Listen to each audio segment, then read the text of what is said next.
तो इसी पर बात करेंगे। मामला सुप्रीम कोर्ट भी पहुंच गया है। क्या सोचते हैं हिंदू पक्ष के लोग? मेरे साथ सोहन लाल जी हैं जो कि हिंदू पक्षकार हैं। इस मुकदमे को 39 साल से लड़ रहे हैं और इस मुकदमे के सेंट्रल फिगर हमारे साथ जुड़ गए हैं डॉक्टर सोहन लाल आर्य, सीधे बनारस से। मेरे साथ राकेश जी हैं,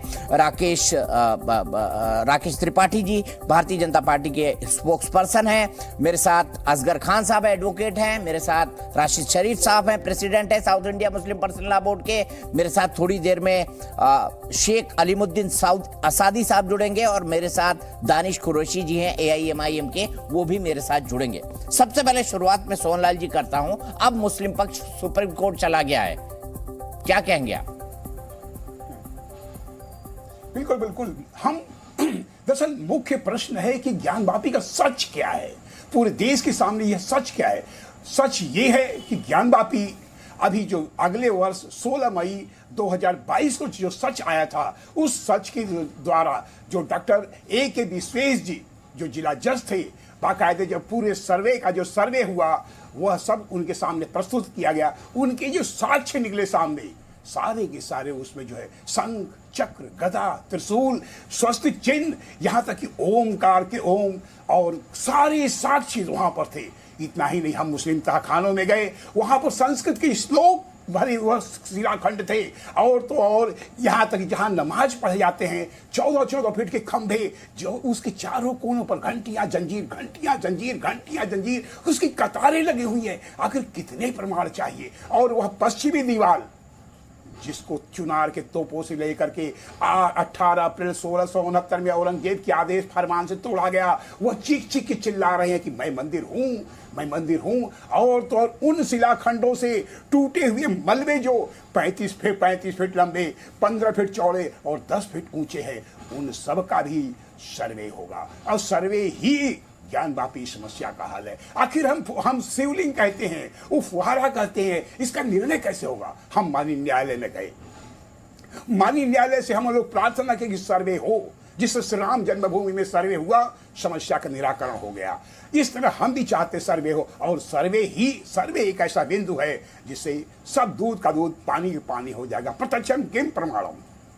ठीक बोला सोहनलाल जी, सर्वे एक साधन है, लेकिन अलीमुद्दीन असदी साहब, शेख अलीमुद्दीन असदी साहब मेरे साथ जुड़े हुए हैं। असदी साहब, मुझे एक बात बताइए, ये जो पूरा का पूरा विवाद है, इसमें सर्वे से क्यों घबराना? सर्वे से क्या दिक्कत है? सर्वे पर रोक की मांग क्यों? देखिए, सर्वे से इसलिए घबरा रहे हैं, इससे पहले जो डिस्ट्रिक्ट जज के आदेश के अनुसार सर्वे के आदेश हुए थे, वह खेती, फावड़े, हथौड़े, छेनी, गन की आवश्यकता क्या थी? जब उन्होंने कहा था साइंटिफिक तौर से हम यहाँ सर्वे करेंगे, आशंका तो आप लोग पैदा करते हैं कि जब सर्वे का समय आया और सर्वे वहाँ टीम पहुंची आर्कियोलॉजिकल डिपार्टमेंट की, तो उनको क्या जरूरत थी खेती, फावड़े, हथौड़े, छेनी, गुदाल लेकर जाने की? वहाँ कहता सर्वे मस्जिद को कोई नुकसान ना हो, सर्वे इस आधार पे होगा। लेकिन जब हम लोगों ने देखा, मुस्लिम समुदाय ने देखा, तो उनको आस्था को ठेस पहुंची। उनको हम नहीं चाहते कि कोई वातावरण खराब हो और आपस में भाईचारा दूर बने, हम नहीं चाहते।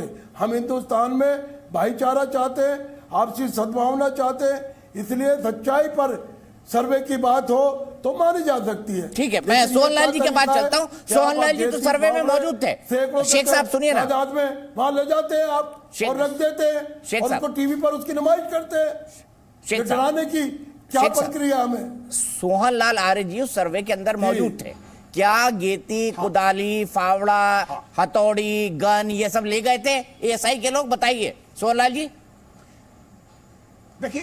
देखिए ASI के लोग जो फावड़ा थोड़ा ले गए थे, लेकिन उसका उपयोग घास को छीलने के लिए था, अभी उसका प्रयोग नहीं हुआ था। ऐसा केवल वो जो है रखा गया था। हमारे कहने जो उनके आधुनिक ऑपरेटर्स है, वह सब के सब जो है बहुत ही आधुनिक है। जो श्री राम जन्मभूमि थे उससे ज्यादा आधुनिक है। जैसे भाई कॉरिडोर के अंदर जो उसकी नुमाइश की गई, हथौड़े की, गेती की, गन की, वो क्या क्या जरूरत पड़ रही थी वहां उसकी?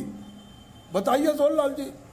हमारे कहने का मतलब जब सर्वे विभाग ने हलफनामा माननीय न्यायालय में दे दिए हैं कि जो है स्ट्रक्चर सुरक्षित रहेगा, हम तो स्ट्रक्चर को संभाल के रखते हैं। जब वो सर्वे हलफनामा दे दिए हैं, फिर क्यों ये घबराते हैं? सब हमको तो आश्चर्य, हम माननीय न्यायालय पर विश्वास करने वाले नहीं, हैं। घबराना तो सर्वे इसलिए ना, विश्वास वहाँ करने रखे हैं वाले वो हैं। भारतीय संविधान गुदाल पर रखा विश्वास है करने वहाँ, वाले हैं। फावड़ा रखा है, गेती रखी है वहाँ। अरे भाई फाड़वा रखी हुई है तो उससे क्या फर्क पड़ता है, उसका जहां उपयोग होगा वहां। और जब हलफनामा दे दिए हैं कि कोई भी जो है तो ऐसा कोई भी उसका उपयोग नहीं होगा जिससे स्ट्रक्चर कोई नुकसान पहुंचे, तो जब उन्होंने हलफनामा दे दिया है तो फिर आप परेशान आखिर इसका निराकरण कैसे होगा? सर्वे के माध्यम मेन क्या है? देखिए, त्रिपाठी से मैंने बात किया कि सर कैसे हल होगा। मेन है आयु निर्धारण। आप ठीक से ध्यान से सुनिए, सर्वे का उद्देश्य है आयु निर्धारण। जो 3 गुंबद हैं ऊपर, जो 18 अप्रैल 1669 में माननीय औरंगजेब के फरमान से तोड़ा गया, क्षमा करें माननीय शब्द आ गया था, माननीय नहीं, हमारे जो है मुगल आक्रांता थे, माननीय नहीं कहना चाहिए, क्षमा करें, जो है मुगल आक्रांता के फरमान से जो तोड़ा गया, तो हमारे आराध्य स्थल को वह उसका जो गुंबद है उसकी आयु निर्धारण, और उसके नीचे 3 शिखर जो हमारे भव्य मंदिर का, दिव्य मंदिर का वह हिस्सा है, उसका आयु निर्धारण पता किया जाएगा। और तो जो 3 गुंबद हैं वह उसकी नींव नहीं है, हमारे मंदिर के दीवालों पर है। यही आयु निर्धारण हुआ कि दीवाल का आयु निर्धारण क्या है, 2000 साल पुराना। सोनलाल जी देखिए, सोनलाल जी गलत बयानी से काम मत कीजिएगा। एक से देखिए, डबल होता है, डबल होता है। 2 सेकंड और फिर गुंबद का आयु निर्धारण क्या, फैसला साफ हो जाएगा आयु निर्धारण से। और फिर और बिंदु है और आगे बोलते ही रहेंगे। नहीं शेख साहब, मुझे एक बात बताइए, ये मस्जिद के अंदर शंख ओम की आकृति संस्कृत के श्लोक की है क्यों? देखिए दीपक जी, वो जो है एक राउंड से बनाया गया है, पेंसिल नुमा लोहे की एक धार से आकार से। क्या मैं पूछना चाहता हूं, कोई त्रिशूल लेटा हुआ होता है इस तरह का, और आकार ना हो, डमरू ना हो उसमें, कर बोले कि वो बस्ती है और शिव जी के जो है त्रिशूल में डमरू ना हो, क्या ऐसा उचित है?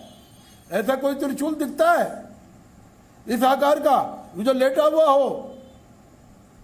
सोहनलाल जी कुछ कहना चाहते जो 4 पत्ती का फूल है वो हमारी मस्जिदों में होता है, जिसको आप कमल का फूल कह रहे हैं। ठीक है, बताइए सोहनलाल जी। क्या मस्जिदों में, क्या आपने किसी मस्जिद में संस्कृत की नागरिक शैली में संस्कृत के श्लोक देखे हैं?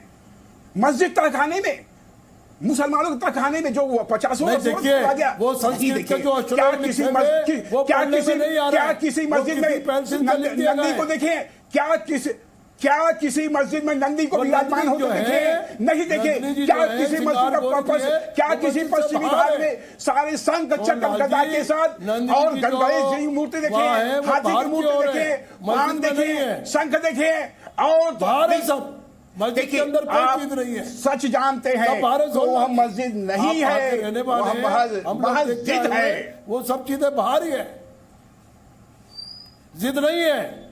देखिए साफ साफ अच्छा एक बात बताइए, मस्जिद की दीवार पर हमने कोई छेड़छाड़ नहीं की। मस्जिद की दीवार पर मां श्रृंगार गौरी क्यों है, ये बताइए ना। नहीं, वो बाहरी दीवार है, अंदर नहीं है मस्जिद के।